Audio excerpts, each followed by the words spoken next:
Oscar Sisto a été révélé au grand public en 2002 lors de la saison 2 de la Star Academy, remportée par Nolwenn Leroy. Si les téléspectateurs connaissent ses talents de formateur, ils en savent peu sur son ancienne vie en Argentine, où il est né. Le 1er février, l'homme de 63 ans en a donc dit plus lors de son passage dans l'émission d'Evelyne Thomas sur Non-Stop People.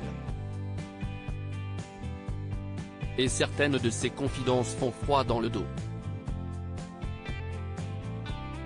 Oscar Sisto s'est très vite passionné pour le théâtre.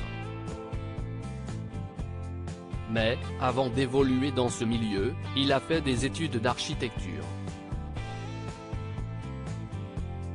Et, alors qu'il n'avait que 18 ans, cela lui a valu de vivre de terribles instants. Il a en effet été torturé et emprisonné.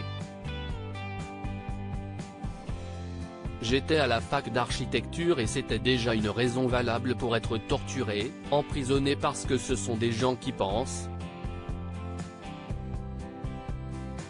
J'y pense très souvent. Je fais encore des cauchemars 40 ans plus tard. On devait enterrer des livres, des disques.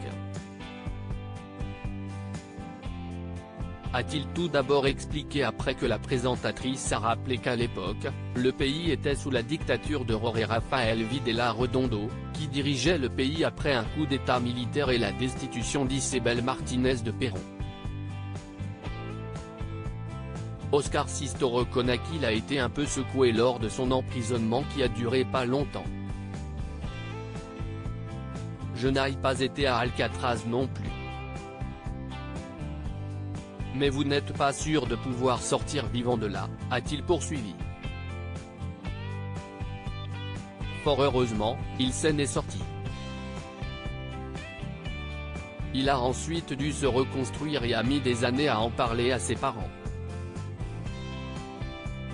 À l'âge de 20 ans, il a réussi à quitter l'Argentine pour la France, alors qu'il était fiché par la police. Mais il a été contraint de laisser sa famille derrière lui.